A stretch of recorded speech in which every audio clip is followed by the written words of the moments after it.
చేయించడమే వేదం అంగీకరించిన ప్రమాణము.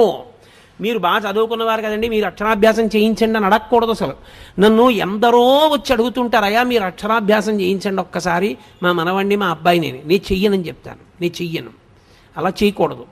నువ్వెందుకు చెయ్యవు, నువ్వు తండ్రివి, నువ్వు గురువు, నువ్వు చెయ్యి అని చెప్తుంటాను.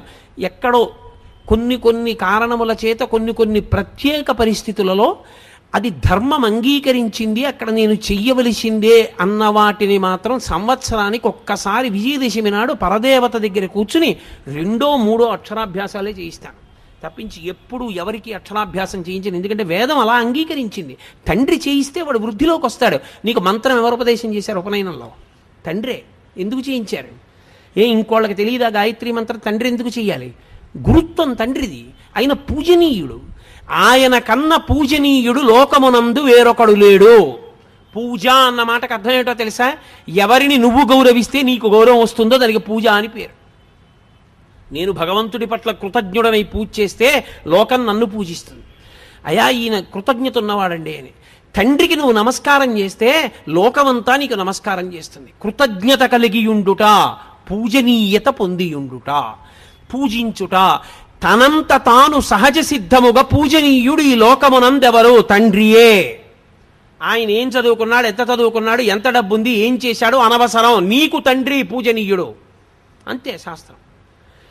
ఇప్పుడు మిగిలిన వాళ్ళు తండ్రి లేకపోతే అన్నగారిది. కానీ అన్నగారి ఎందు దోషం ఉన్నవాళ్ళు ఉంటారు లోకంలో. త్యాగరాజస్వామి వారి పెద్దన్నగారు లేడు, జపేశుడు ఉన్నాడు. నేను మొన్న తిరువాయూరు వెడితే ఇప్పుడు జపేశుని యొక్క వంశంలో వాళ్ళే అక్కడ అర్చకత్వం వహిస్తున్నారు. మేము 7వ తరం వాళ్ళమండి. అయ్యో గురువుగారు మీరు వచ్చారా, రండి మా ఒకసారి త్యాగరాజస్వామి వారు తిరిగిన ఇల్లు అవి చూపిస్తామని పాపం తీసుకెళ్ళి చూపించారు. వేరు మాట అనుకోండి.